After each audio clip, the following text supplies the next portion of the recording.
Hello friends, this is Sukriti from Soul Homeopathy today, and today we are going to talk about homeopathy and its role in mental conditions.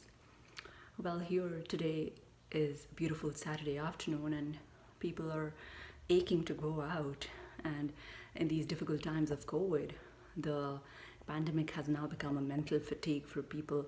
The social distancing is now causing mental stress to people. People are definitely craving human touch. People are craving socializing. People are craving meeting their family and friends. And definitely a lot of people are feeling aloof, depressed, sad. And it's high time we start talking about mental health as in power to physical health and physical symptoms. We should not be ashamed of talking about mental health. Today we are going to talk about homeopathy's role in mental conditions. We all know that anxiety, stress, panic attacks, fatigue, mental fatigue, OCDs, these are all part of mental conditions. But do we know that even hypothyroid, diabetes, cardiac symptoms, autoimmune issues, chronic arthritis, these all could also have a deep-rooted cause in mental conditions? Do we analyze the picture of the disease of the patient like that anyways? Yes, in homeopathy we do that. For example, we might treat anxiety and panic attacks and depression with the chronic antidepressants and anti-anxiety pills, but everybody's reaction to anxiety, everybody's reaction to depression might be different. A person ABC, suppose, might feel aloof or suicidal in anxiety. The other person might feel aggressive in anxiety. The other person might feel sweaty during anxiety. The other person might feel a diarrhea during anxiety. So every symptom is coming on the physical plane, but if you look within, the causation is mental. The causation is on the mental plane. So we definitely need to treat the mental cause before the physical symptoms can be treated or can be uprooted, to say it in a better way. Now, for example, we had a patient suffering from migraine, and he had been taking a lot of painkillers, a lot of treatment he had taken before he came to us, and definitely he was disturbed more financially of paying doctors and everybody, and without getting any relief. He was more frustrated than what he was when he first started with treatment. Finally, when he pursued homeopathic treatment, we dug in deep to the case that what and where is going wrong. Why is his migraine not being treated? What is going wrong? So when we dug in deep to the case, he told us about the chronic stress he has been facing since years and years, about the stress at work, stress at home, stress with finances, and this all has led him to eat all kind of unhealthy carbs, eat at the wrong times, not maintain a proper schedule, and he's ruined his biological clock. And this way it led to his gastric symptoms getting worse, and the gastric symptoms finally, when he took antacids and medicines for stomach, like some digestion medications to improve his digestion, and that is where those gastric symptoms got suppressed and the migraine symptoms surfaced in. So we as homeopaths first have to deal with his stress, first have to ameliorate his stressful symptoms, his mental symptoms, so that layer by layer the case keeps opening up, and ultimately in the end he gets relief from his migraine. So that is how homeopathy paints a tailor-made picture of every patient. Every patient's reaction to stress might be different. A patient might be coming to you with diarrhea, chronic diarrhea, IBS, ulcerative colitis, Crohn's disease, but you never know. You might get a key somewhere in his mental picture that would open up the case.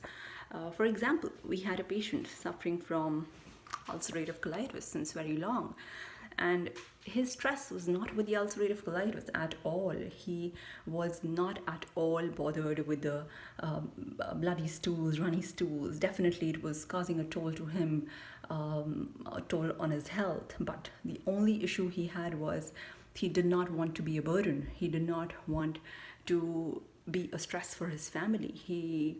That was his biggest fear. He would get dreams about that. He would get anxieties about being a burden to his family. And that is where the case clicked in. His symptoms started getting better from that very remedy that we gave him. Homeopathy has only one medication for fear of becoming a burden, and that is raffinus. So we definitely have to work hard for the patient to open up. He might not open up in the first visit.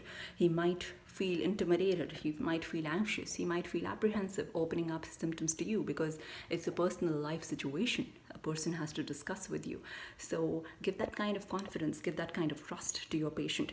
And if a patient is hearing this, have that kind of trust in your homeopath to help him get you on the right track, and that is where it'll help you. That is where your treatment would help you. If you keep on hiding facts, this will take us nowhere, neither you or the homeopath.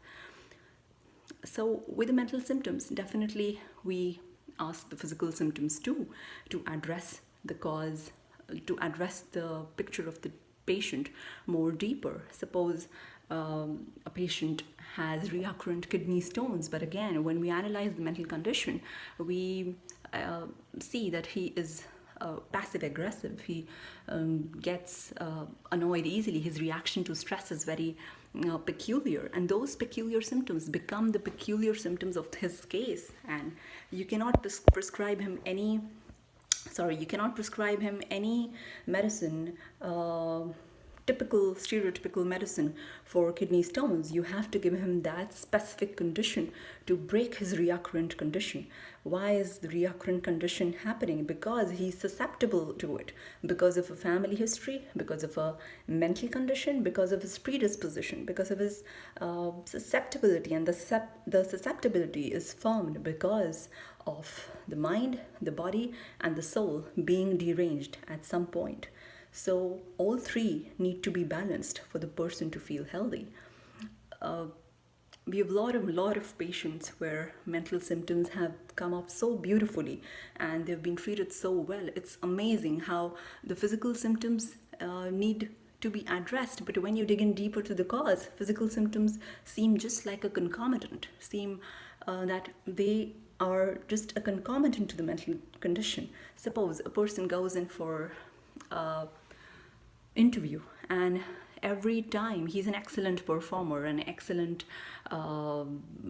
person, and the best companies would hire him, but the only thing that keeps him back is his response or his reaction during the interviews. He loses confidence, he starts trembling, he starts sweating, he does not want to go to the interview, he has diarrhea on the day of the interview, he falls sick, and that's what's keeping him back. So somewhere something is stopping him, and this needs to be addressed at a deeper level so that it doesn't become a chronic deep-seated problem for him.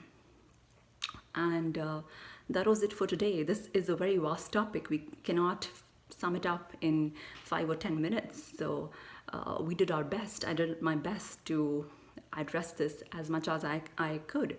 For any other thing or any consultations, you can always call me at the below mentioned number, and we will always keep posting more videos. Thank you so much.